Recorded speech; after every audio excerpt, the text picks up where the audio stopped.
while.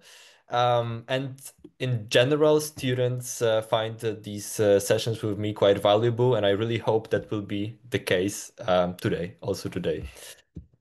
Okay, um, so that's it about me. Um, the structure of today, as always during the Athena courses, if you have participated in some before, you know already that I will try to give you some theory, so explain some a certain concept, a certain topic. I will try to mix it with some practical, real life examples, and then we will also do some practice questions. Mm, in between the concepts, so during the session today, I will give you some small questions, let's say. So a bit easier questions that will be not fully like exam-like, just to refresh and make it easier for you to remember certain concepts. And then at the end of the session today, we will do two real-life case studies, so really exam-like questions. Okay. Um, please tell me, please type yes or say yes if for the moment everything is clear and I'm not speaking too fast or too slow, or if you can understand me properly. Okay, good, good. Thank you. Okay. Um, so about a session, just I would really like to highlight that it's super important that it will be an interactive session, meaning that you will actually participate. Of course, it will be mostly me explaining, but if I ask questions when we will do the practice questions, really please try to interact, try to engage, because it will make the session much easier for me, and most importantly, also for you, it will be just much more valuable. If you have the possibility, I would really appreciate if you could turn your camera on. Um, and also, if you have any question or there is anything you would like to point out, so for example, tell me, hey, speak a bit slower, or please explain this concept once again. Please just unmute yourself anytime. You can interrupt and just ask your question or say something. Um, okay, okay. Um, And yeah, if you for any reason you cannot, for example, speak because you are in a public place or somewhere, also please feel free to use the chat. I will use the chat. I will see your messages on the chat, and I will always try to answer any question on the chat. Okay, is all clear for now? Yeah, please type yes or say yes. Okay, okay, perfect. Okay. Um, just before we start, a small tips from my side.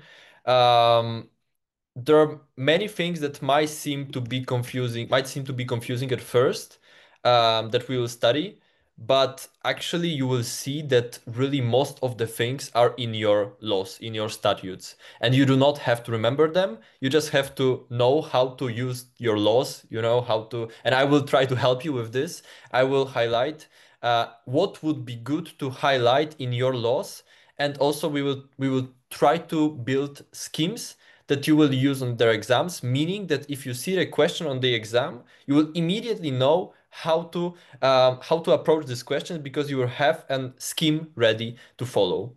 That's what is the next point here saying. So step-by-step frameworks. That's what EU law is very often about. Really, in EU law, you see it much more often than in, for example, in Dutch law or other national jurisdictions, that EU law is really step-by-step structured. Yeah. Also, as I've mentioned, if there is some problem with English, you can always also ask the question in Dutch, and there is a person that will answer the question in the chat in Dutch. Okay, and very lastly, we will today train with some practice questions. But my advice would be also from my experience, really try to train with as many practice questions that you have available from some past exams, from some model exams that you get, anything that you have. Please try to practice with practice questions. Okay. WhatsApp group, you have the QR code for this session. So if you have any questions after the session today, you can also ask. So for those of you who are not in the group yet, please, yeah, you have the opportunity to scan the QR code.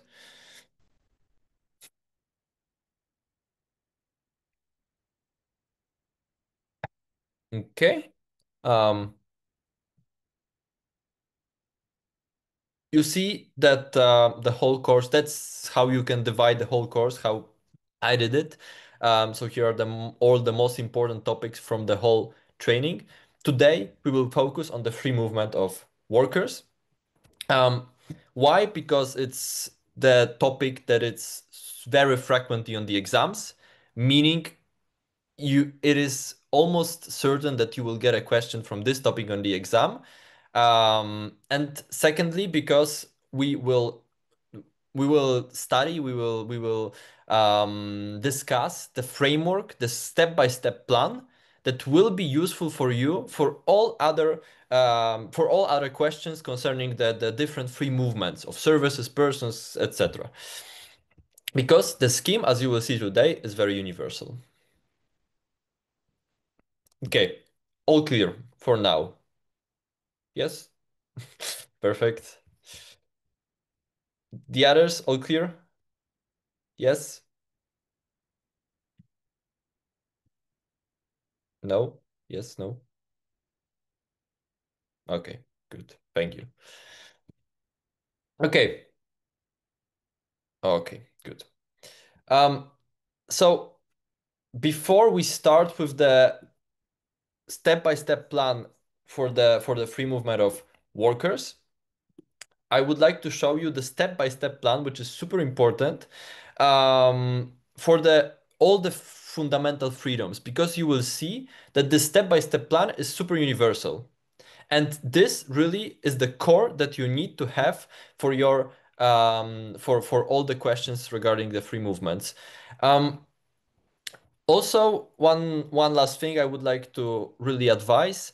It would be really, I think, really valuable if you have like a piece of paper and pencil or pen with you, or if you prefer to do your notes on tablet or like iPad or computer, it's also okay. Just have something where you can make notes, because I will highlight things which are the most important for your exam.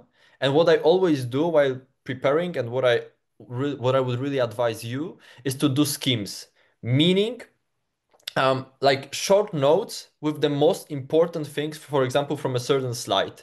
And then when you will repeat, the schemes will be super valuable for you to actually recap what we have discussed. Okay, so I think that's it about the technicalities, about a step-by-step framework for fundamental freedoms. We have six most important steps. Firstly, you need to decide which free movement is actually at stake in the case. So when you get the case on the exam, you usually it's quite straightforward. You see, are the goods transported from one state, one EU state to another? Is it the import or export of cars or bikes or food? Uh, are these services, meaning is, for example, someone traveling from Germany to the Netherlands yeah, because for example someone is washing cars and someone is traveling to offer this service in another member state and wash cars in Germany. um, are these persons? And here we will discuss, because free movement of workers is the most important part of the free movement of persons. I think in the next slide it will be a bit clarified for you, while persons it's still it has certain elements. But yeah, in persons, I think it's also quite straightforward. You see in the case that a person is moving from one country to another. Um, for example, for the employment contract, or just as a student, or yeah, All of these is free movement of persons. And lastly, capital. So you see that only, for example, money is transferred from one country to another. This step is usually quite straightforward. And then when you have decided, you move to the next step, to the second step. Is there a cross-border element? I think this one is one of the easiest step. Here, is it, are the two countries included? At least two countries. That's what you have to answer yourself. Um, because if there is a law at stake that was imposed by a Dutch government and the person is in the Netherlands only, then it's the so-called purely internal situation, meaning that yeah, no EU law is applicable in this sense that there is no cross-border element. Thirdly, it might sound quite difficult, quite complex. Does the case involve direct effect, either vertical or horizontal? But in fact, it's not that difficult. The question here is, and I would advise to maybe make a note here because it's sometimes confusing. Who is imposing the law? So this EU fundamental freedoms apply to laws imposed by the state. That's the general rule. So if there is a law created by the government, that then this step is fulfilled. However, we will discuss today that there are some exceptions, meaning if they are private bodies or some federation, some sport federation or a bar association, lawyers association that have certain state powers, so can do certain things that normally, certain delegated powers that normally states do, then they can also fulfill this step, but this we'll discuss a bit more later. Fourth step, does the case involve harmonization? Important one, because why is it important?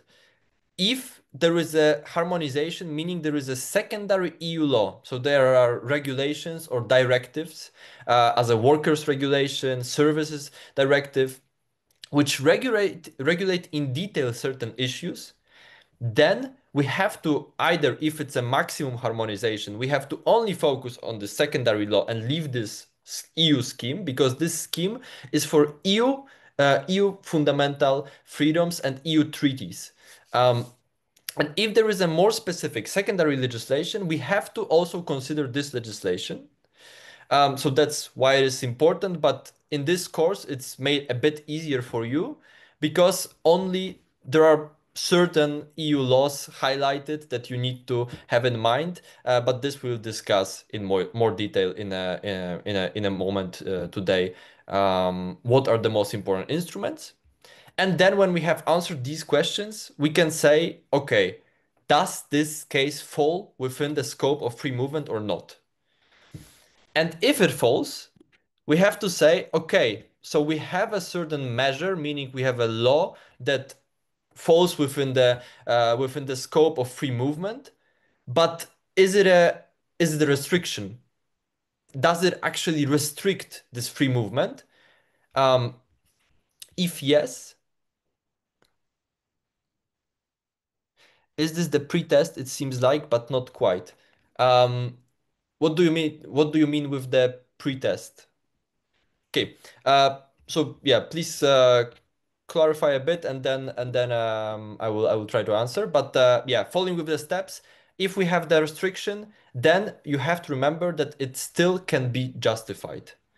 Um, so even if we say that there is a restriction on the free movement of anything, it can still be justified by a state. And today we will discuss what are the possible justifications. And then you have the conclusion. Okay, so is it compatible or not compatible with the principle of free movement and EU law? So this is the general universal scheme that you may use for all the free movement questions. And in a moment, we will focus on on the application of this scheme to the free movement of workers.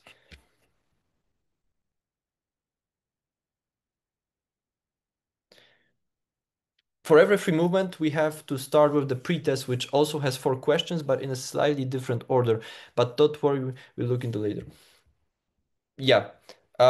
So I wouldn't call it a pre-test. This I would rather say this is the general framework, and today you will see how this general framework, it's almost exactly the same if we use it for the free movement of workers, but you will see how it's slightly modified.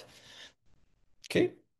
But I wanted to give you this general framework so you have it also for all the other questions regarding the free movements. Okay, please tell me or type yes, no, if for the moment it's clear. I know it's quite a lot for to start, but please tell me whether it's clear for the moment. Yes?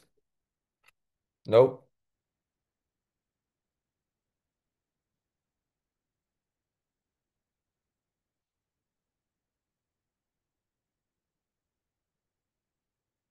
Okay, good. Okay.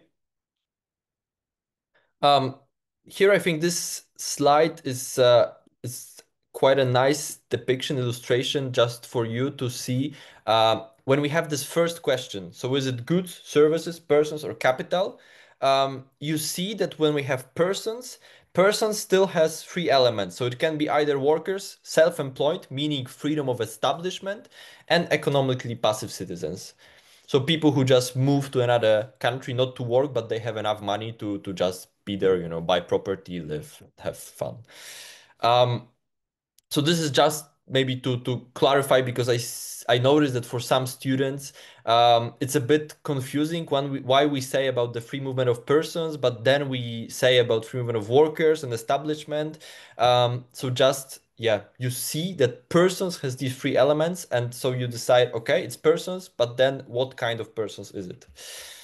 And today we focus on workers, which is the most important element for you for this course. Okay. Um, From the general framework, there is one element that I would like to discuss in a bit more detail because I noticed that it's quite confusing sometimes. Um, so does the case involve harmonization? So the fourth step.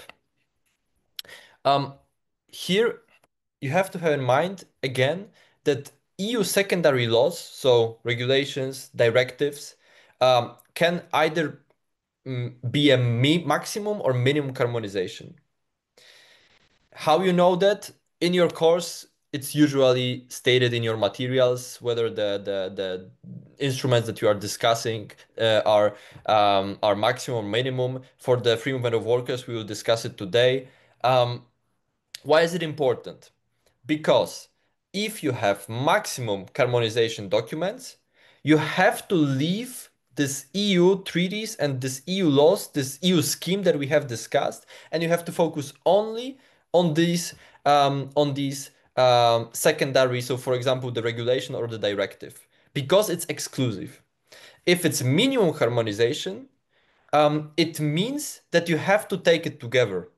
So you have to you have to what also the court usually does. You need to still consider the fundamental treaties, but also have a look at the secondary legislation. So you maximum you only focus on the secondary document. Minimum you have to have a look all together all the documents together. Um,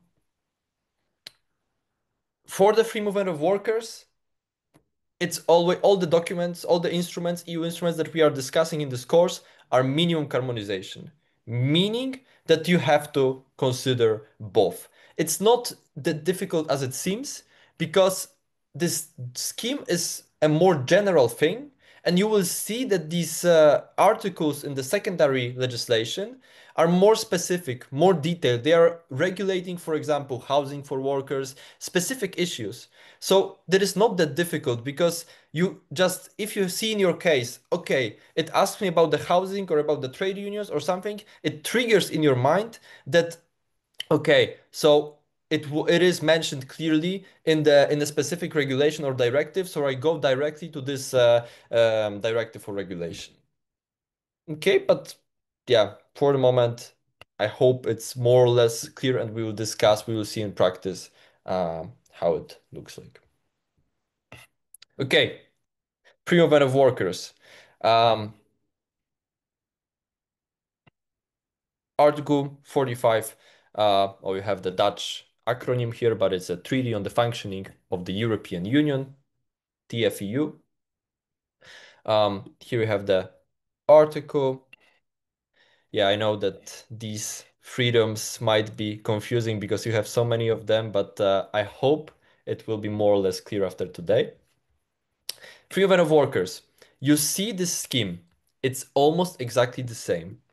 The only thing that you see is that the first step, you already start here with the does the present case involve a worker.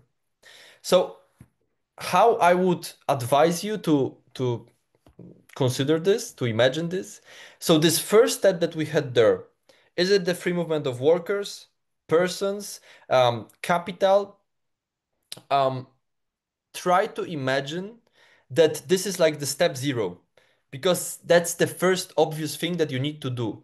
You see the case on your exam, the first thing you do, you answer yourself a question, okay, does it speak about this, or this? Okay, there is a person moving from one country to another, therefore, I assume it's a free movement of workers, and then you move on to this specific scheme where you answer the first question, which is does the present case involve a worker?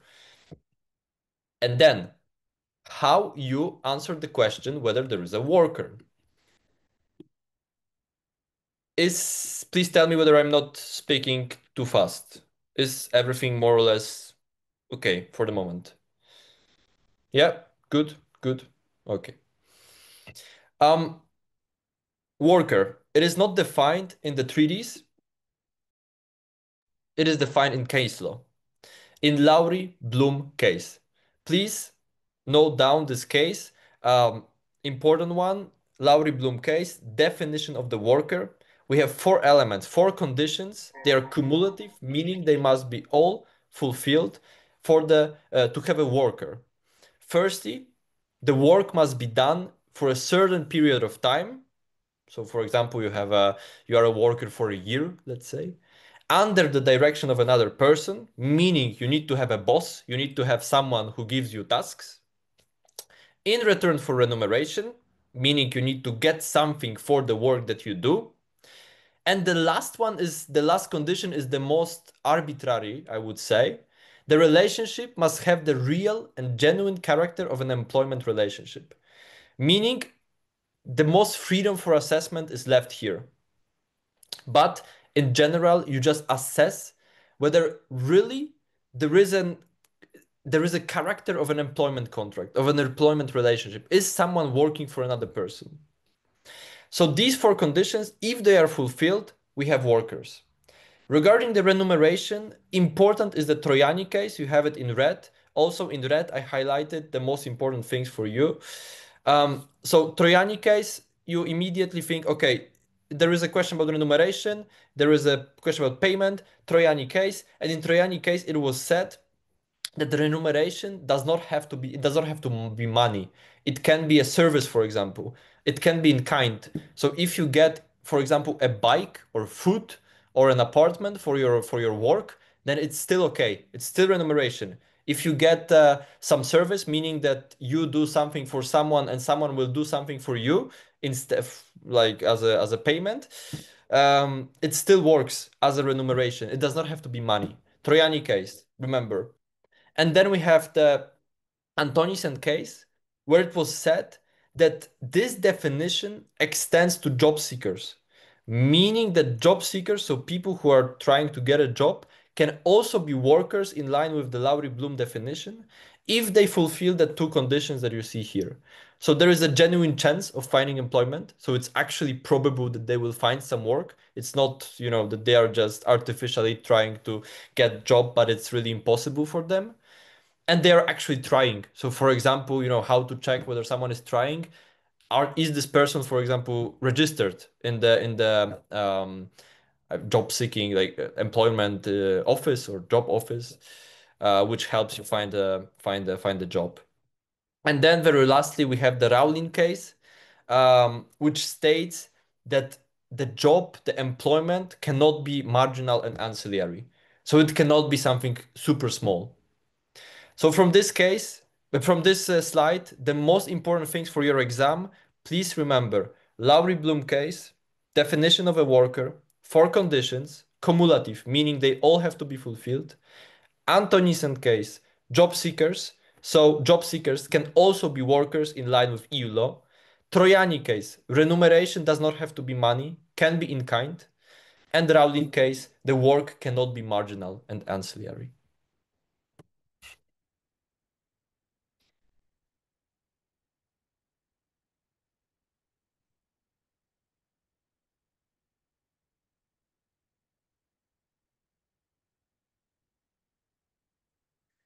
All clear for the moment. Please type, say yes, no, if it is clear.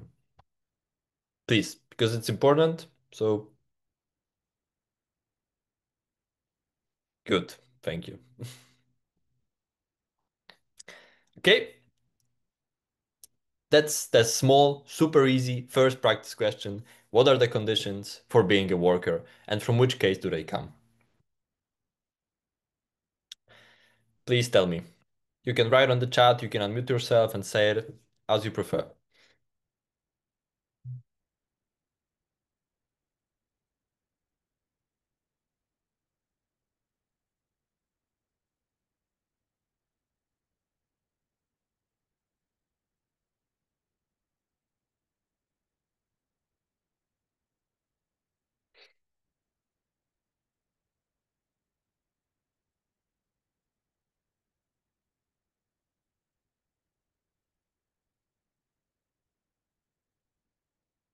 Okay, Lowry Bloom case, correct, of course.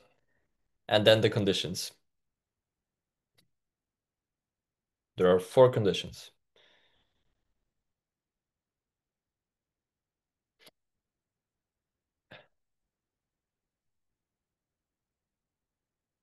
First, on a period of time, correct. Under direction of another person, correct.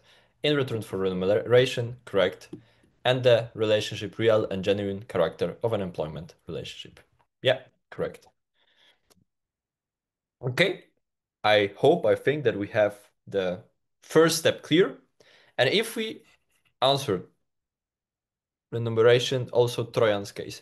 Yeah, Trojani. In Trojani, it was said that the remuneration does not have to be money. It can be in kind, can be service, can be basically anything that you get in return for your work.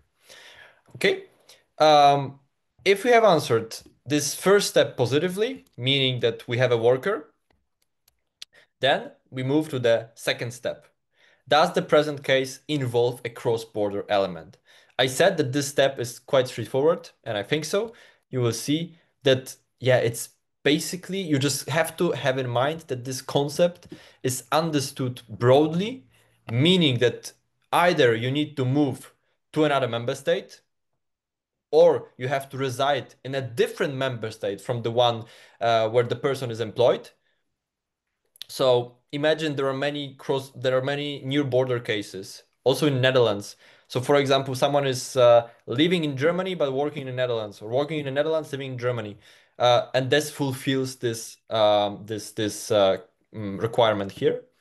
Or you have to return to the home member state. So you worked somewhere, for example, in Netherlands, but you are from Germany. You worked there for some time, and you are coming back to the Netherlands. It also fulfills the condition. So here, if any one of these situations is fulfilled, then we have the cross-border element. If there are no cross-border elements, then the situation is purely internal, meaning that this EU law scheme is not applicable. So that's the quite an easy step, but you have to go through this step on your exam. Okay. Um, if there are no questions, please tell me or type yes so that I know that everything is clear. Yes or no? Are there questions? Clear. Good. Good, good, good. Thank you. Okay. So we have the two steps done. Then we have the step that I said seems sometimes to be a bit more difficult, but in fact, it's not. Direct effect. So again, you need to ask yourself a question on the exam. Who is imposing the restriction? Who is imposing the measure? Firstly, it can be the state, meaning it can be the government, it can be the gemeente, the local government, it can be the regional, some regional government. Then, in all these situations, the situation is clear for you because it's fulfilled. There is a direct effect. So direct effect meaning there is a vertical relationship. So you as a citizen, there is a law applied by a state, and then the EU law applies. However, when it gets a bit more tricky, is when there is a private body, some professional organization, some federation, sports federation. As I said, the common thing is the bar association. So the association, that admits lawyer to qualify to be professional lawyers. Um, Sometimes if they exercise regulatory powers, so if they can impose measures that, for example, limit access to a certain profession, then they might also be considered as a state in this case, meaning that then it also applies the EU fundamental freedoms. If they impose such a measure, then an individual can also rely on the fundamental EU law, the treaty provisions, um, to actually argue in front of the court that their freedom of a certain freedom of movement was violated. And lastly, we have private actors in special cases. Normally, when we discuss other free movements, private actors are not, it's not applicable to private actors. So if there is one individual and second individual, or a private company or another private company, you cannot rely on these free movement provisions. However, super important for your exam and for us, please make a note from this. When we talk about the free movement of workers, this is a bit of an exception because it applies horizontally. And it stems from the Bosman and Angonese case. It means that if there is an employer, so person giving you job, for example, a big company, and if they impose a certain measure, that limits your access to employment. So, for example, a certain company, imagine that Deloitte in the Netherlands says that now they will only hire Dutch citizens. Then, an individual from Germany that would like to work in the Netherlands can sue Deloitte Netherlands and argue that this measure violates its freedom of freedom of movement as a worker. And this is exceptional because if we talk about free movement of capital, service, and the other things, normally the private parties, the EU law, the EU fundamental laws do not apply. And here it's different. So remember from this slide, the most important, if you have the state, automatically this step is fulfilled. Normally, if you have these bodies that certain regulatory powers are attributed, then it's also fulfilled. And if we talk about the free movement of workers, it also applies to private bodies, private parties. And usually we talk here, of course, about the relationship, so the employer and the employee. So, for example, the company and the individual. Okay. Um, I hope I made it a bit clearer. Please tell me if yes. If yes, please tell me or type. Good? All good? Or not good? Okay, thanks. Okay, so then we move on to this step. I would say is these third and fourth step are a bit more tricky, but we will see that it's not that bad, not that difficult. So as I said, why is it important for us whether there is harmonization? Because if there is harmonization, so there are secondary EU laws on the certain issue, then we have to consider them also. Um, Meaning that, yeah, if there is an, for example, workers' regulation, you have to have a look at it. As I said, when we talk about the free movement of workers, there is no maximum harmonization, meaning that you have to consider this secondary law instruments, but you are not leaving this whole framework that we are discussing. You go through the steps from the framework, and then if you have a specific issue regulated by the regulation or the directive, you also consider this this issue, this article, specific articles from the regulation or the directive.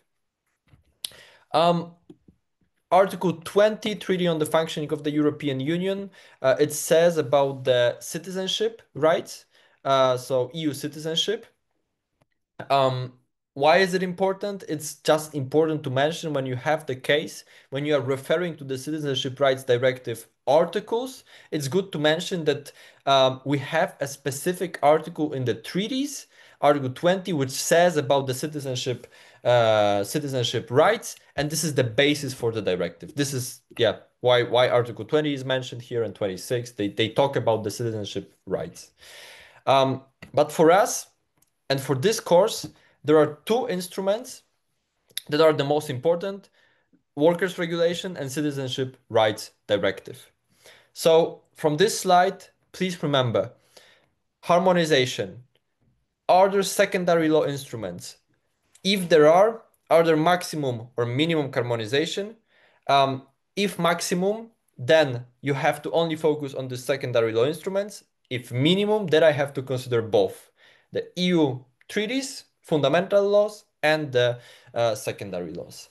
And for this course, regarding the workers' regulation and citizenship rights directive.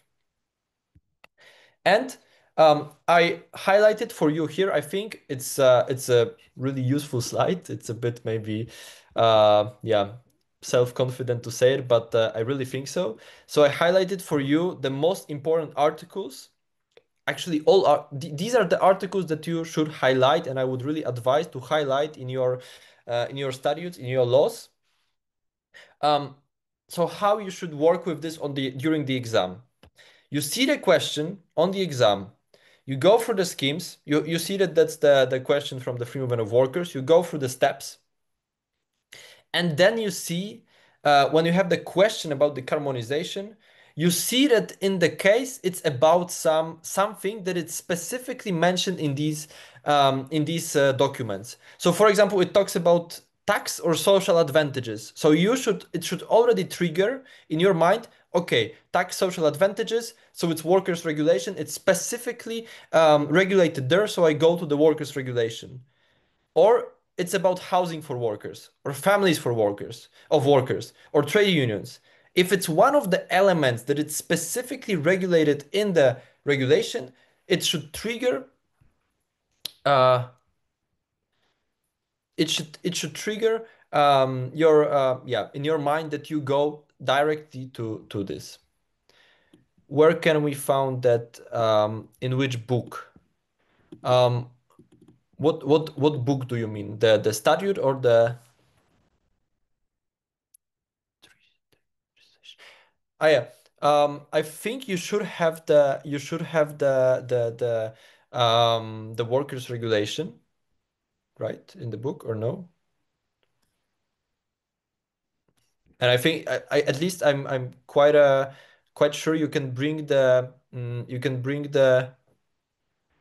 workers regulation to the exam. So I'm not sure whether it's in the book or you have to print it.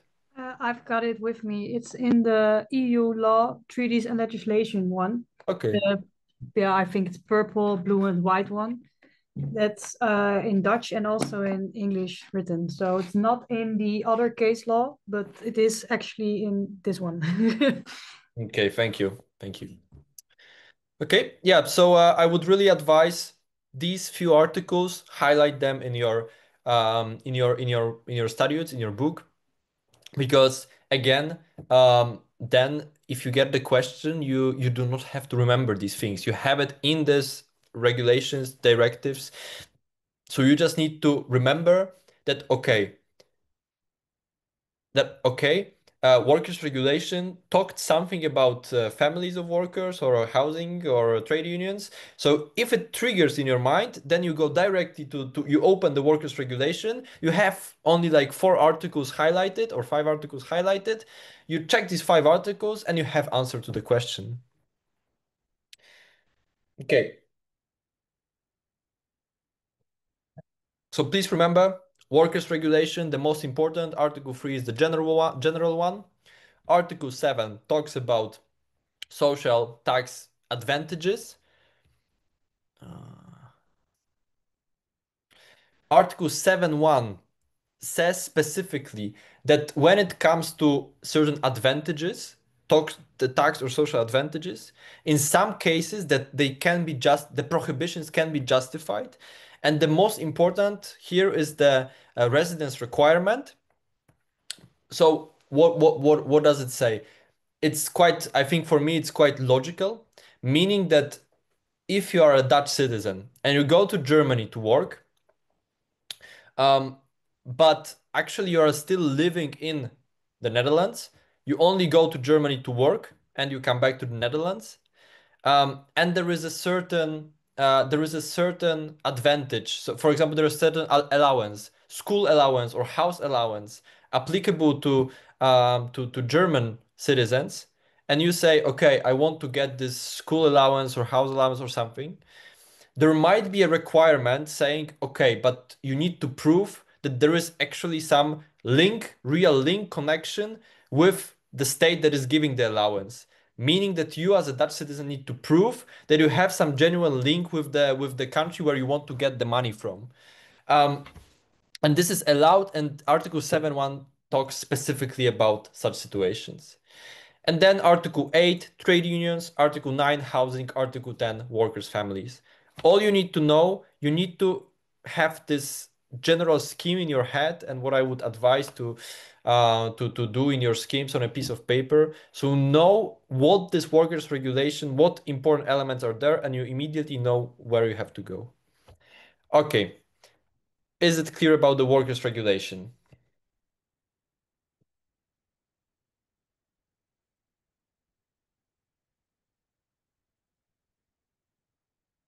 Please type anything if it is clear.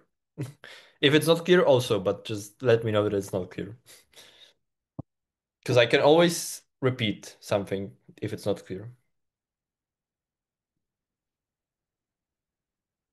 Yes, clear, no.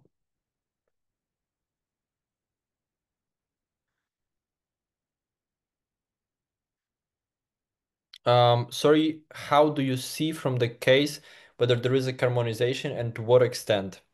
Okay, good question. Um, so as I mentioned, first, if you solve the case and then you have the step for harmonization, you need to know that is what they try to teach you in this course. That regarding workers, there is some harmonization.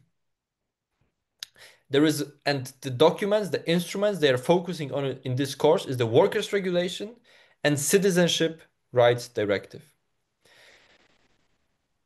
You need to just remember that these are not maximum harmonization documents. They are minimum harmonization, meaning that you focus, that you still have the scheme that you follow.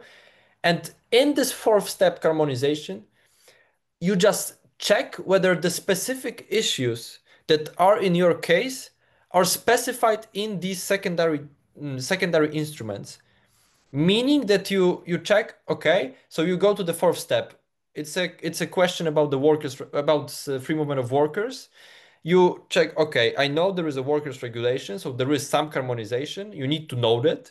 You go to the workers regulation and you check, okay, does the case talk about something that is specified in the regulation? So you check, okay, social or tax advantages, trade unions, housing, families.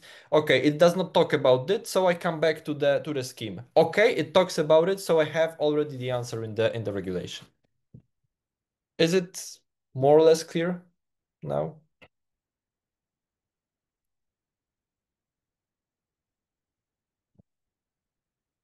Okay, thanks.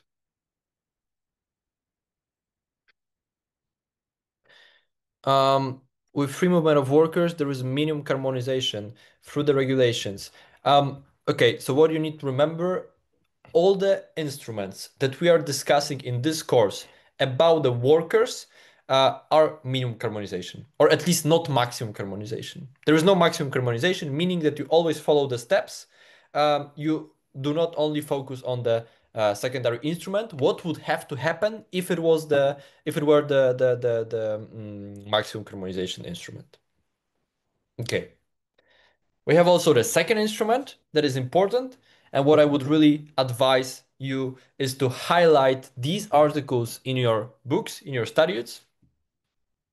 Um, and again, I wrote down here, in my opinion, and according to your book, your materials, the most important articles from this Citizenship Rights Directive, and I would really focus on these few articles. Article 6.1 says that you can reside in another member state up to 3 months, meaning that you, as an EU citizen, as a Dutch citizen, you can go to Germany and you do not have to prove anything. You can just stay there with your ID for 3 months. You do not need to work, you do not need to do anything, basically.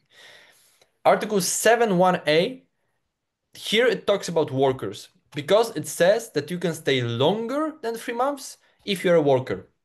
So remember, firstly, 3 months without any requirements. 7.1a, if you're a worker, you can stay longer. Article 7.3, it should trigger when you have on your exam, you have a question, you see that there is something about former workers. So people who worked in another member, for example, a German citizen went to the Netherlands to work for some time, and then he or she stopped working, but fulfills one of the conditions mentioned here, then all these protection of the free movement applies to him or her, although she or he is not working anymore, but fulfills one of the conditions. For example, is super ill, and then that is why, or got a disability, and that is why he or she is not working anymore.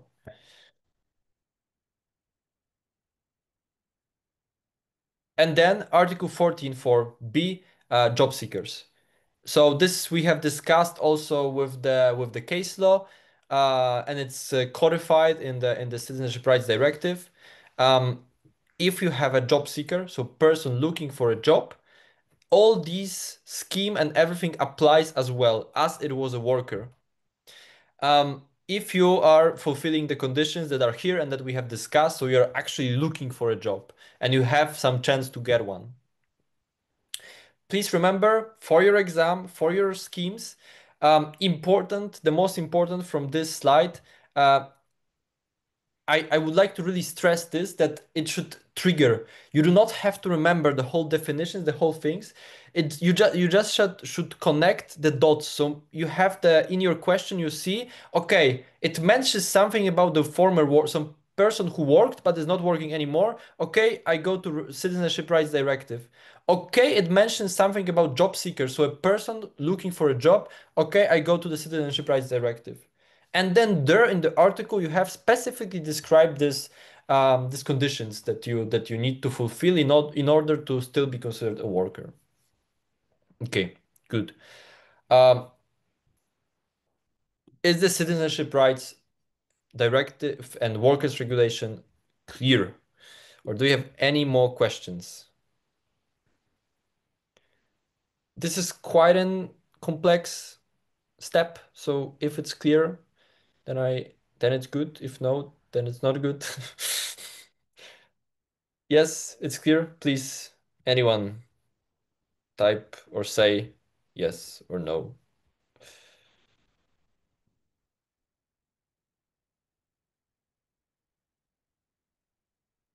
Is it clear? Okay, good. Thank you. Okay, so at this point, we went through the 4 steps. We have decided whether the case involves a worker, whether there is a cross-border element, whether who imposed the measure, so there is a direct effect, whether there is a harmonization, and then harmonization, we checked whether there is something from the workers' regulation or the citizenship directive. And at this point, we already know, okay, does this situation fall within the scope of the free movement of workers? If yes, then we know there is a measure and it falls within the scope of the free movement, and we have to move on with the scheme. If no, then we know that, yeah, this fundamental freedoms, fundamental EU laws are not applicable, and you are not going further with the scheme because you know that, yeah, there is nothing you will find in EU law. But if yes, you move with the fifth step.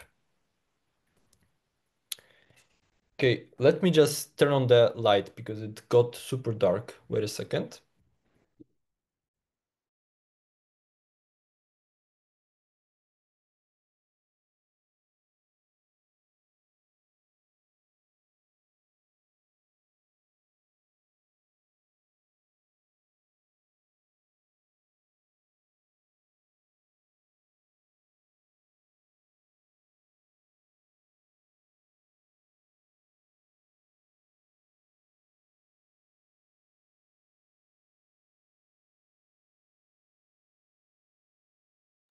Okay, good, good. Sorry. Um, now it's I can see something. Okay, so we have decided whether we have the free movement or not, and then we move on to the fifth scheme. So there is a measure um, in the area of the free movement of workers, but does it actually constitute a restriction? Does it somehow block the access to a certain profession, for example? I would say that this step is quite straightforward. We have three types of possible restrictions. We can have direct discrimination, meaning that you say, I gave you an example earlier. You say, okay, for my company, or you say only Dutch citizens can be teachers in the Netherlands. So that's a direct discrimination, meaning you only say, okay, citizens of certain nationality can work in a certain profession. Direct discrimination, first type.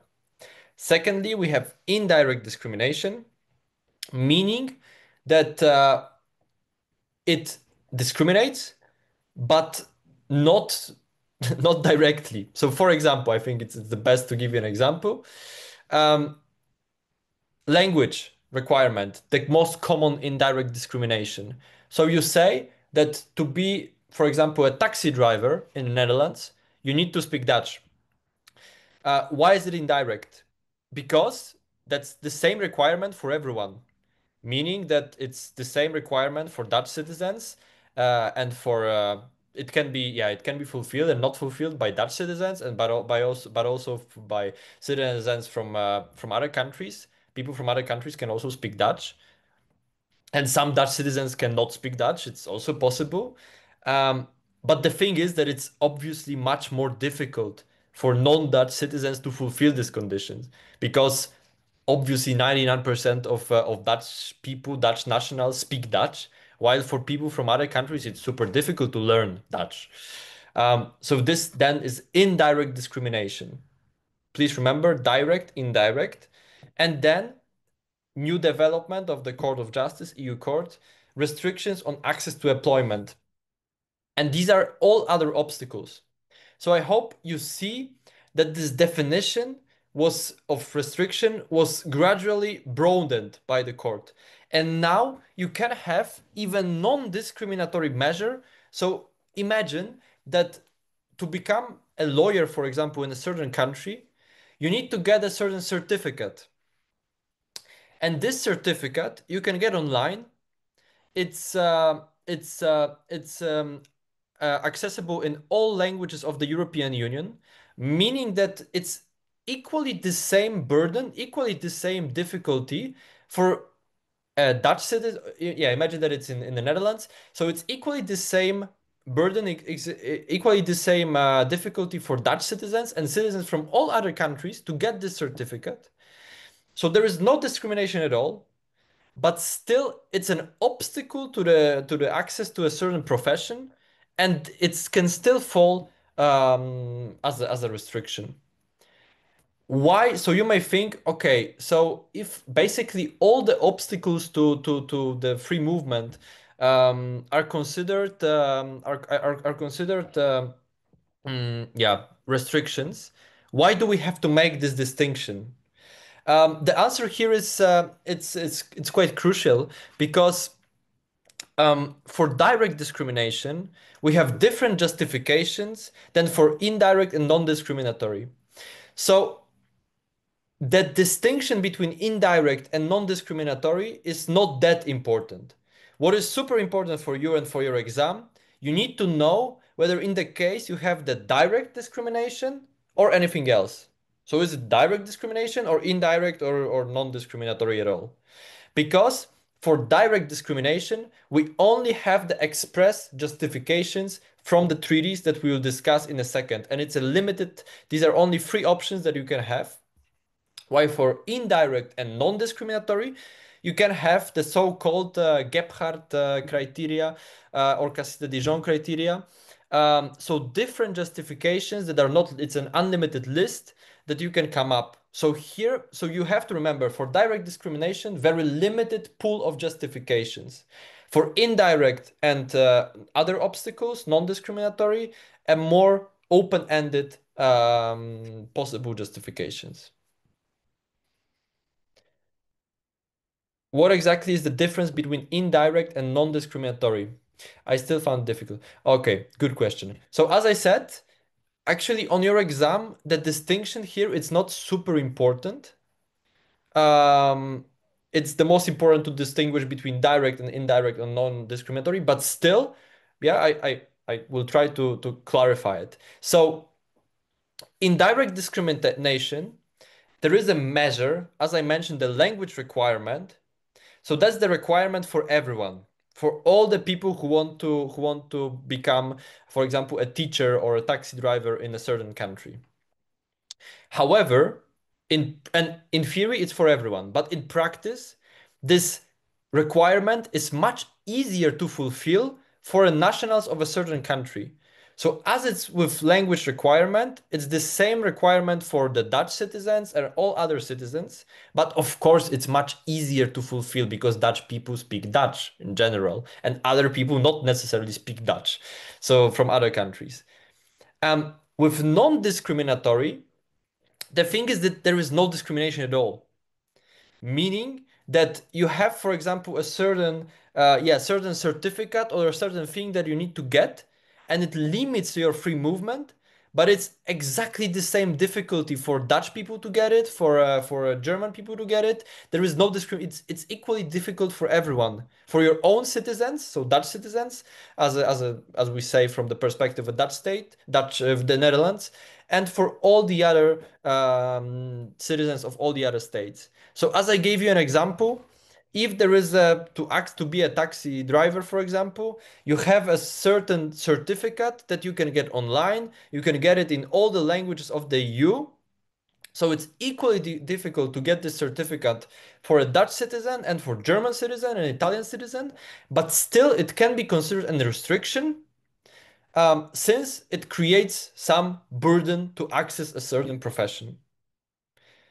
So indirect discrimination, a requirement that is more easier to fulfill by a person from a certain nationality, non-discriminatory, if it's a certain obstacle, but it's equally difficult to fulfill this requirement for everyone. Is it clear? More or less.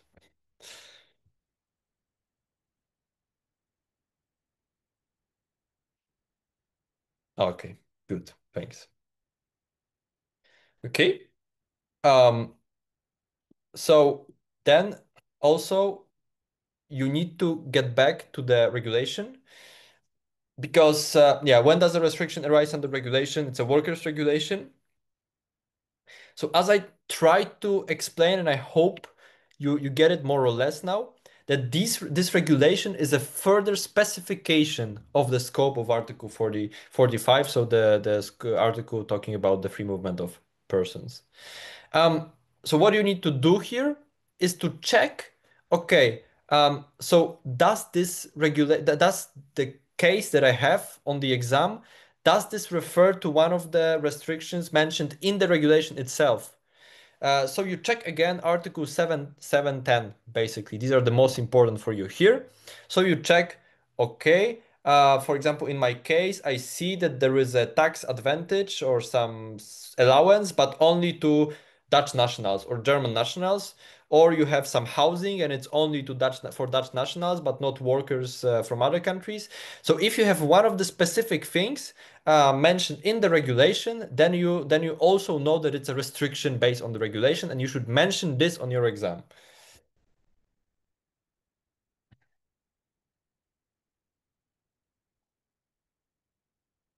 Okay. Uh, More or less clear. Please, yes, if clear, or anything like also can be thumbs up or anything.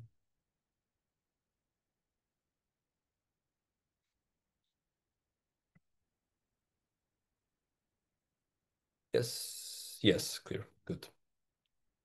Thank you. Okay, so again, I will not go into detail here. So we discussed to in this step, you firstly check whether there is a direct, indirect, or any restriction. You have a look again at the regulation, Article 7, 3, 7, 10. So these ones here, and you just it. I think it will, if you just study a bit, recap this a bit, it will trigger. You see on the case, housing, families, trade unions. Okay, I go to the regulation. Okay. Um, Super easy practice question, a small one. What are the three types of restrictions?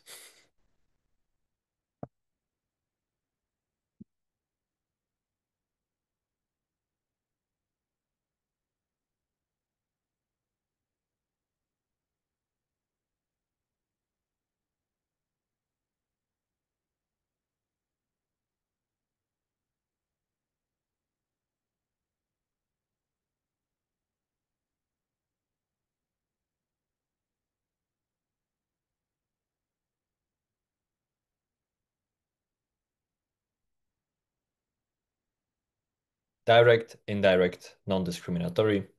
Yeah, and restrictions on access to under Article 45. So yeah, you need to remember that first you check direct, indirect, non-discriminatory. Remember, the most important for your exam is the distinction between the direct and anything else. And then you always also check the specific things described in the regulation. What are the three types of direct national? What do you mean with the three types of direct discrimination?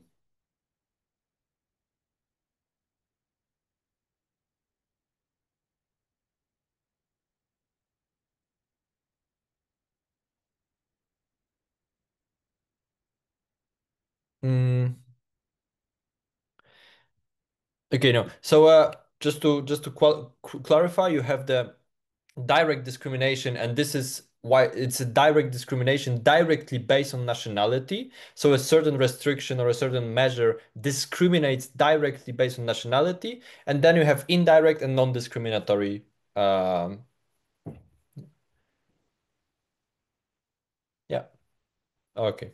Good. Yeah. Yeah. Correct. Okay.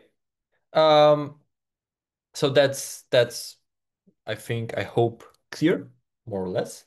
And then if we say, okay, the measure constitutes a restriction, either direct, indirect, anything what we have discussed, but yes, it constitutes a restriction, then so we know that, okay, the case falls within the scope of the free movement. There is a restriction, but can the restriction be justified? That's the last thing we have to answer. And firstly, we have the express justifications. Express because they are literally stated in the Article 45. You can have a look in your laws. Please highlight it's subparagraph 3 and 4 treaty on the Article 45 treaty on the functioning of the European Union.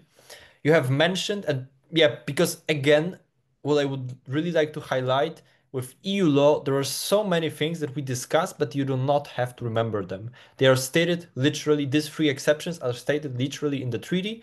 So we have firstly, public policy, public security, public health. It means that if the state imposes a certain restriction on the access, for example, to certain profession for the individuals from other countries, it can still justify its requirement, its measure, based on one of these three things. Public policy can be something, you know, that different countries in the European Union have different yeah, traditions, cultural, social norms. So, for example, you can say that um, for example, yeah, different countries in the EU have different approach to prostitution or to gambling and so on. So you can argue that a limitation of access to the certain professions, the more controversial one like yeah, gambling or prostitution, can be limited based on your public policy. So it's something super crucial for your state, for your cultural, social identity, that you want to impose restrictions on it because it's your identity that you, for example, are a super Catholic country and therefore you do not allow prostitution or gambling or something. So that's the first option, how you as a state can try to justify things. But you need to prove that this is something super crucial for you, for your state, really core of your national identity. Then public security. The most common example is that there are restrictions on the access to the military. So in many countries in the EU, to become a member, to become a soldier of a certain country, you need to be a national of this state. So this is yeah, quite an obvious thing, and it's for the sake of public security to prevent certain spies or people from other countries who may have bad interests. Um, and lastly, lastly, public health.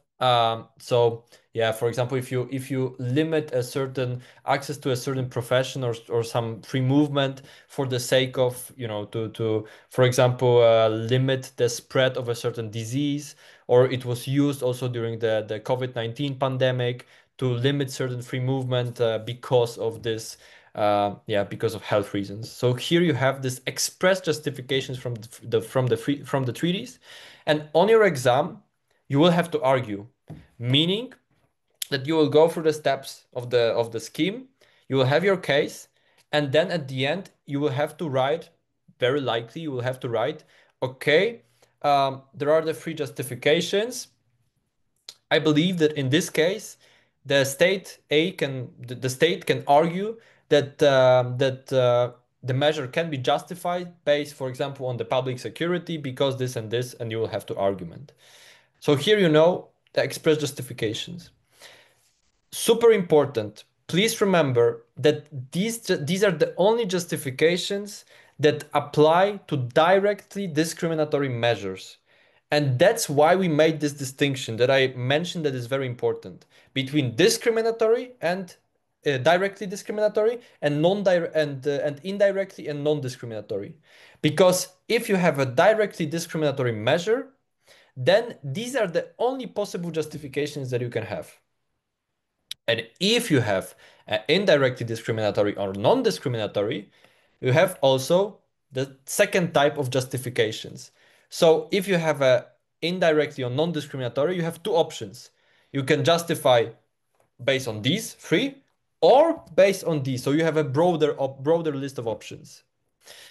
And here you have also the overriding reason or public interest. These are the so-called Cassis-Gebhardt justifications because they come from the Cassis de Dijon and Gebhardt cases, CGU cases. They go beyond the narrow treaty exceptions, meaning that the list of exceptions of justifications here is not closed. As a state, you can argue that anything can be the overriding reason of your public interest, meaning that you can look for other justifications that the three ones, only these three ones mentioned in the treaties. So, for example, you can think of an environmental protection as a reason why you justify a certain measure. Financial stability, consumer protection, environmental protection, very popular recently. Um, you have four conditions that must be fulfilled in order to actually yeah, rely on the Cassis-Gebhardt justification. Firstly, you must argue that this is actually your overriding reason. So a super important thing for you, the consumer protection, financial stability, anything that you may come up, but it's extremely important for you, for your state. Again, it cannot be direct discrimination. So as I said, this only applies to indirect or non-discriminatory measures. Please remember this. Because yeah, students often make it also happened to me that I made a mistake that you just go through all the steps, but then you're like, yeah, but this is a direct discrimination, so I cannot go with this one. No EU harmonization covering the matter. So if there is a harmonization, you only apply the directive or the regulation. And of course, it has to respect fundamental rights, but it's a bit more broader issue. In my opinion, during your exam, you should only mention that there are no indications that it violates the fundamental rights. Yeah. Okay. Um, are these two types of justifications clear? Please, yes, no. For direct and for indirect and non-discriminatory.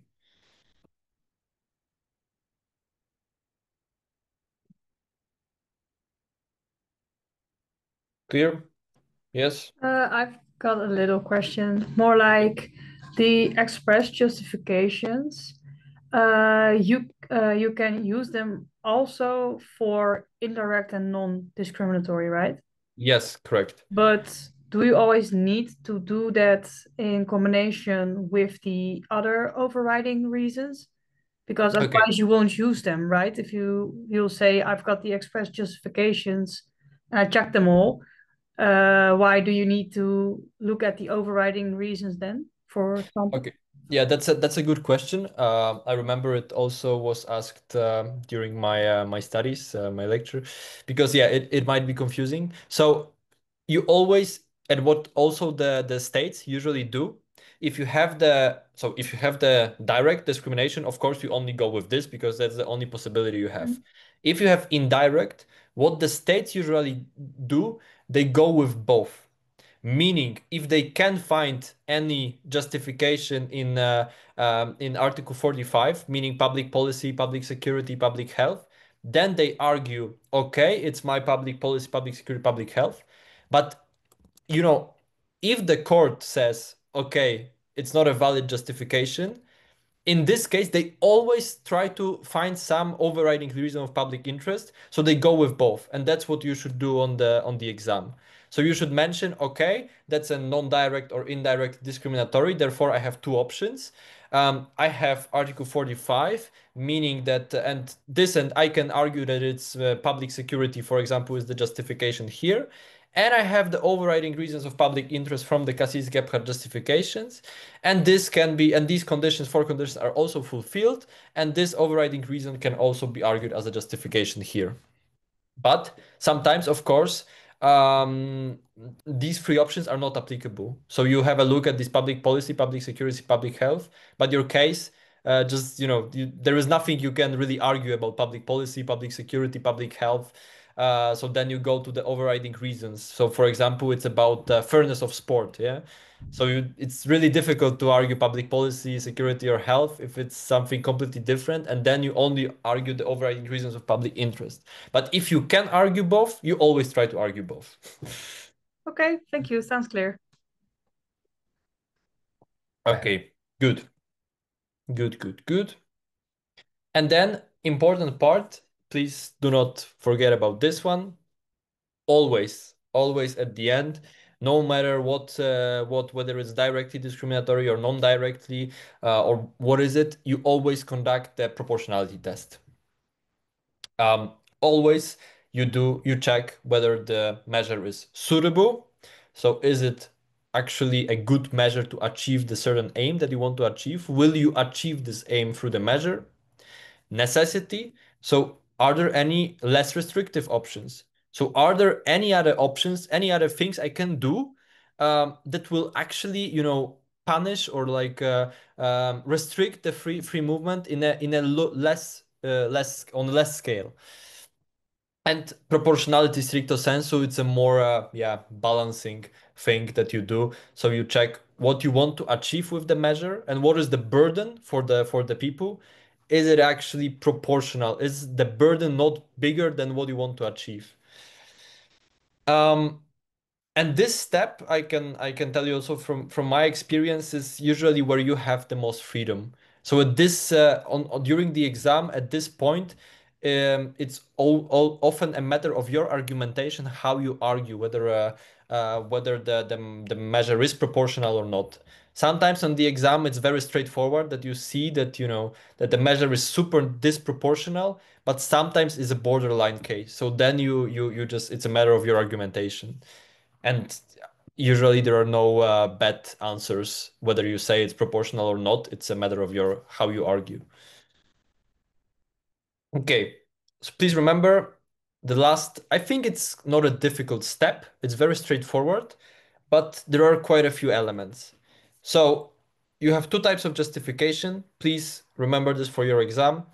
Express justification from the treaties, public security, public policy, and public health from Article 45. You don't need to remember them, they are in the treaties. And you have the Gebhardt-Cassis de Dijon, Gebhardt-Cassis de Dijon overriding provisions of public interest. And there you have an open-ended list, so you can think of any other justifications that you have. Um, and yeah, but but this is only applicable to, of course, once again, but I hope I have repeated it so many times that it's clear for all of you, only for non-discriminatory or indirectly discriminatory. And then for in any case, you do the proportionality test, which has three elements: suitability, necessity, and proportionality stricto sensu. Okay, is it all clear? Okay, good, thank you. Okay, super easy question. Which are the three express justifications from Article 45? And to which restrictions do they apply?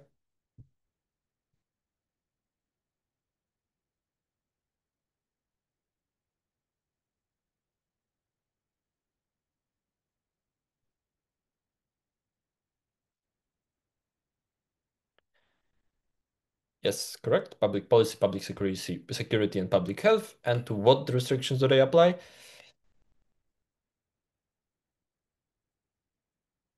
On direct discrimination and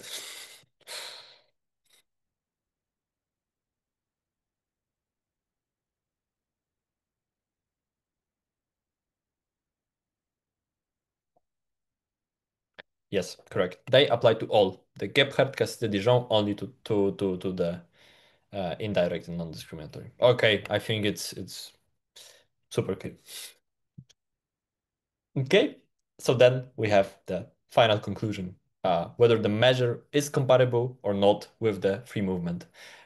If we have the restriction, but it's justified based on one of the justifications, then it's still compatible. If we have the measure, but it's not justified, and it's a restriction and it's not justified, then of course it's not compatible and it's a violation of the EU law. Okay, do you have any questions? Not only from the last thing that we have discussed, but from the whole topic session. How is it possible to remember all that steps, all that parts of the steps? How can we do that? Um, so yeah, what I would do and what I would advise is to firstly just do the schemes, meaning you use like keywords. So just write keywords from the so first step, worker, second step, cross-border, third step, and just keywords that you have in mind when you go through, and also use the legislation. Use the legislation with the color coding, with the sticky notes, and try to make certain, because you have most of these things in the legislation. So if you highlight the most important articles and do the color coding, I think it should also help you with the schemes. But of course, yeah, you need to remember a bit. Yeah. Okay. Any other questions? But if you remember the scheme, then you get basically any question from the free movement, which is half of this course. And you have the automatic plan in your head how to solve the question on the exam. Okay. Any other questions?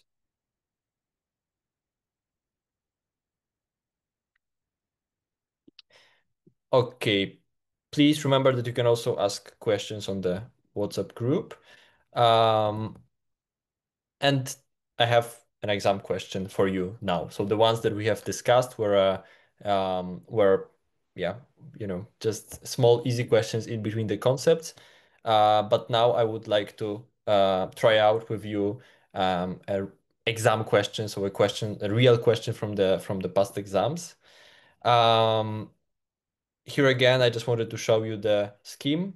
I think that most of you have some idea already of the scheme. And then, yeah, please have a look at this short case. Uh, that's the question that you can expect on your exam. It was an exam question, and try to solve the question with the scheme. And please type on the chat or say anything when you are ready. Of course, you do not have to write a full legal opinion, but just in bullet points, for example, how you would. I'm just curious how you would approach such a question and whether you would have an idea how to approach it. So apply the scheme that we have discussed. Apply these facts to the scheme that we have discussed.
Okay.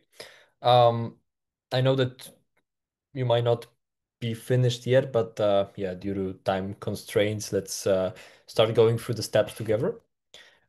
Firstly, okay, how would you start the case? That's my first question. Just give me some bullet points, some key. What is your approach? How you would do that?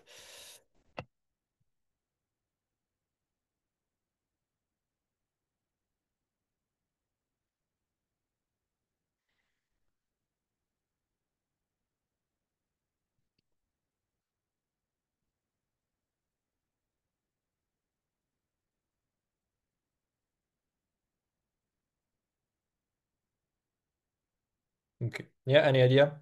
What is the first step? Uh, yeah, so you mentioned two, which of the three freedoms? Of course, that's the step zero that you always do. Um, you see that it seems like there is a person moving to work, so you see that it's a you assume that's a freedom of free movement of workers, and then you see, okay, is it a worker? And then you have the conditions. Always remember to mention the Lowry Bloom case. Of course, that's the definition. So you have the criteria you mentioned, and you write, okay, in this case, he is clearly he performed services under another's direction for remuneration. So these criteria are fulfilled here. And you see, in your case, you see that he registered as a job seeker. So, as I mentioned when we discussed, it should already trigger in your head job seekers were mentioned in the Citizenship Rights Directive. So, you go immediately to Article 7.3, which states that if you are a job seeker and you fulfill the two conditions, meaning that you have a chance to get a job and you're actively trying to get one, you are still considered a worker in line with the Lowry Bloom definition. So the first step here, you mentioned Lowry Bloom, he fulfilled these conditions before, and now he is still considered a worker because job seekers, if they fulfill the two conditions, according to 7.3 CRD, are considered workers. Okay, good. So we said that. And then the second step, how would you approach this? As I said, easy one.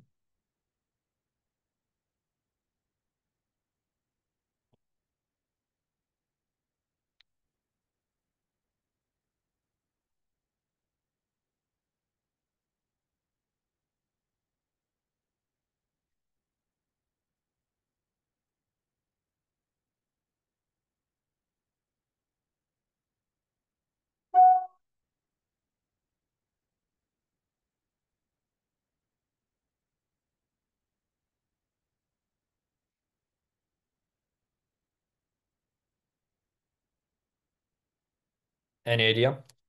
Second step.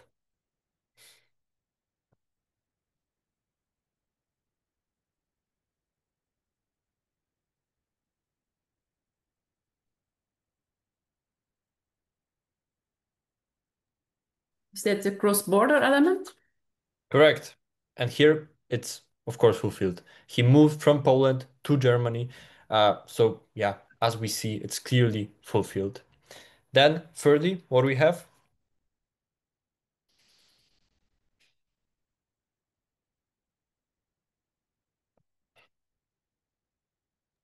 Well, you have to answer the question who is imposing the restriction, and in this case, it is the state, Yeah, state of of course. Germany. It's the state is the most common thing, meaning that yeah, it's really if you have the steps, really usually quite straightforward. State, Germany, meaning that it's fulfilled. And that is vertically, I think. Yeah, vertically. Yeah. So vertically is if you have the state and Mhm. the individual. Horizontal is if you have two individuals or two companies. Yeah. And then we have to say, okay, is there harmonization? You say, yeah, you see that it was about the certain allowance. So you already, it should trigger in your head, yeah, it is workers' regulation, Article 7, equal treatment regarding social advantages. Um, and Article 7 and 14, rights of residence for workers and job seekers. So it should already, you see in the case and you immediately go to the specific articles in the secondary regulation. Yeah, is it a regulation? Yes, it is an indirectly discriminatory regulation because, of course, it's easier for German nationals to reside in Germany because they normally automatically reside in Germany than for Polish national to reside in Germany or any other national not German to reside because often people work in a certain state, but if it's, for example, near the border, but they live in their home state. So we know that there is a restriction. And then, of course, you need to say, can it be justified? And here you remember that we discussed that there are different justifications, but in the regulation itself, you have a specific justification regarding Article 7, included in the Article 7, which says that to this tax or social advantages, there can be a different treatment. So there can be some form of justification that can be justified if it's if it's justified by an objective consideration independent of nationality and proportionate to a legitimate aim. Independent of nationality, meaning it's not directly discriminatory, and it's not directly discriminatory. It's the case in this case because the residence requirement applies to everyone, German nationals and all the others. And whether it's proportionate, it's of course up to your justification. I would argue that it likely can be justified because certain advantages or allowances, it's quite common that states require that the person actually has some genuine link connection between, yeah, the person seeking the allowance and the state giving the allowance to provide situations that, for example, someone is working from the US, working online, or is just few times a year or few times a month in a certain state in Germany, but wants to get some social money from Germany.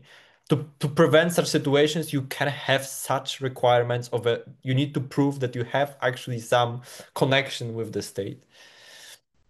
So please remember, that's exactly the scheme that we have discussed. Firstly, what freedom is it? Is it a worker? Laurie Bloom? Yes. Okay. Cross-border element? Yes. Direct effect? So it's the state. So of course, yes. Harmonization. You then look, okay, there was a workers regulation, there was a citizens' rights directive.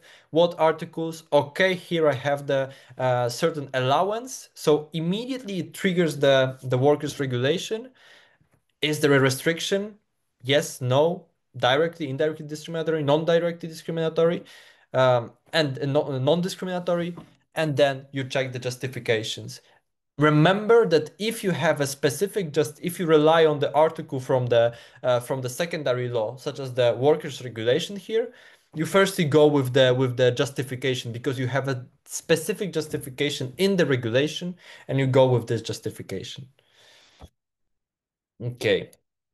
So I would argue here that it's likely compatible with the free movement of workers and thus acceptable. But of course, you can try to argue that, for example, it was not proportionate. It's also possible. Okay, any questions to this? No? Okay, good. I see the time is running, so that's why I would like to ask you to fulfill the evaluation form. It takes maximum 1 minute. It's only a few questions. Um, yeah, it's important for me to actually know what I can improve, whether you enjoyed it. I hope, of course, that I was a 10, but if you have any remarks, then I would really appreciate if you, because you have the space to write down if you have any remarks. So if there was anything that I could improve, please let me know. Um,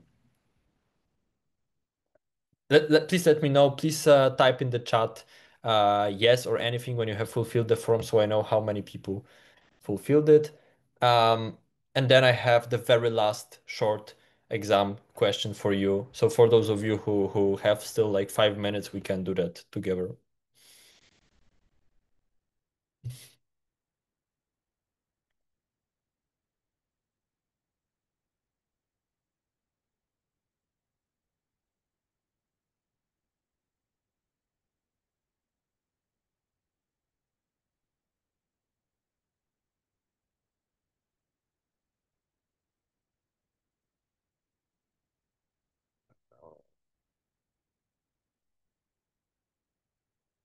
Okay, thank you.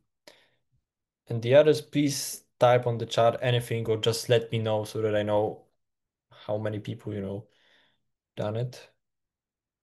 If I see the just few, we will move on.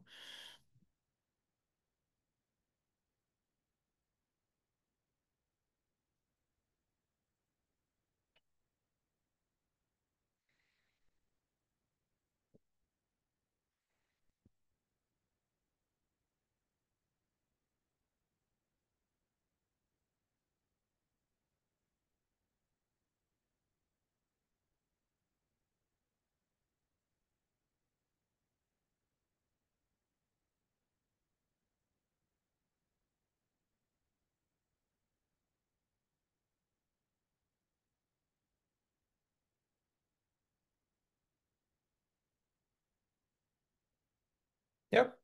Have you done it? Yes, no? Done? Good, thank you.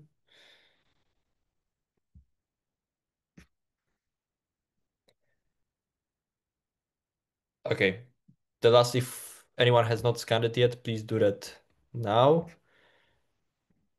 Oh, okay, thank you. Okay, I think you will also get it by mail, but if not, just please scan it. And let's move on to the last. Ah, yeah, very shortly. Of course, I will do the full training, and you have the discount code if you're interested. Yeah, you have it here, ESL 35, and you have the QR code to the website. So yeah, if you're interested, I will be happy to discuss all the topics with you for the exam. And very, very lastly for today, the second practice question, and we are done. So please have a look, and in like 2-3 minutes we will discuss together the approach to this question.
Okay.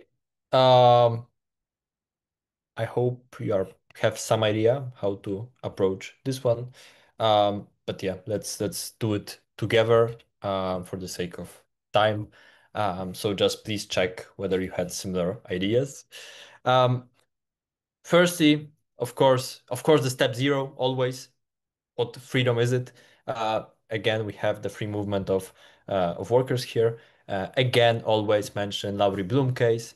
Um, she performs services under direction for remuneration and on a stable basis. Therefore, she is a worker. And you have it in the case that, yeah, she's hired by a private tennis federation, blah, blah, yeah, so you just need to remember that, yeah, okay, this we'll discuss in a second. Cross-border elements, she moved from Spain to France, of course, straightforward, fulfilled. Direct effect, that's what I wanted to highlight. That here you remember that it's usually the state and then it's automatically fulfilled. But in some cases, it might be a private body if it fulfills certain delegated normally state functions. Or in other words, if a private body can somehow limit the access to a certain profession. And in Bosman case, it was exactly this the situation with the football federation. And here it's an analogous case.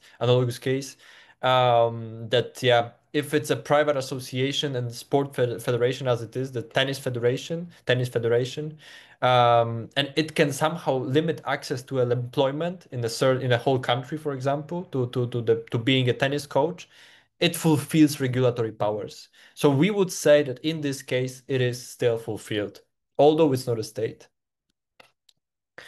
Um, Harmonization, we check, and there is no specific rules in the secondary instruments that we have discussed in this course. Therefore, we move on. You always remember that if it's not specified what you are looking for, what the case says about in the secondary instruments, you move on with the steps of the scheme.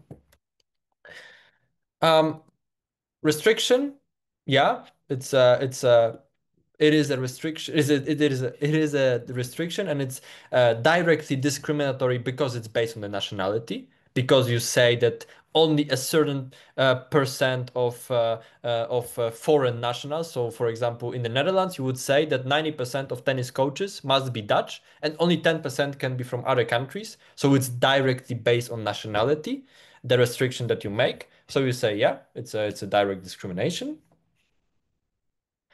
And then justification, I hope you know that since it's a direct discrimination, we only have the express justifications from Article 45, so the three options. We cannot use the Cassis-Gebhardt, Cassis-de Dijon-Gebhardt criteria. They are not applicable since it's a direct discrimination. In my opinion, it's not it would be really difficult to argue here the public policy, security of public health. Of course, you might be creative. As I said, during the exams and during my exams and these exams, when I look at the questions are often not very straightforward. You might be creative, meaning that you might argue this way or the other way, and both options might be good. So you may try to argue that, for example, they protected the local talents, so the identity of their sport. You can think about something, but for me at least, there was no really, convincing justification, and therefore I would argue here that it is directly discriminatory and not justified under Article 45, and therefore incompatible with EU law. Okay. Um, Do you have any questions to this case or in general to anything that we have discussed today?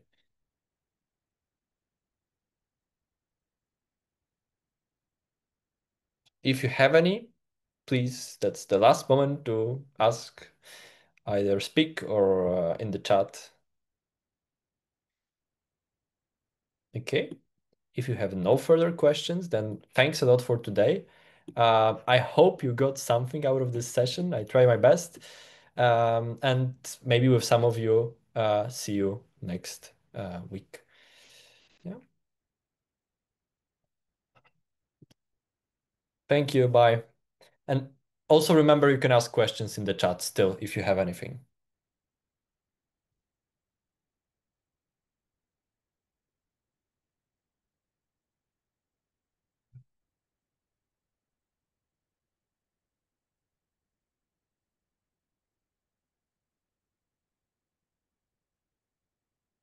Yeah, last question.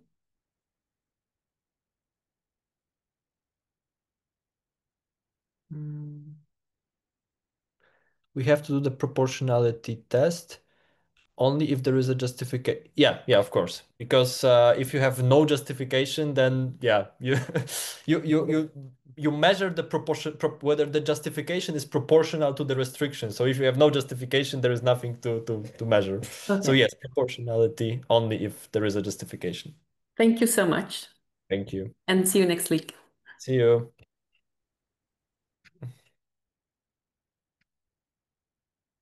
Okay. Thank you. Bye.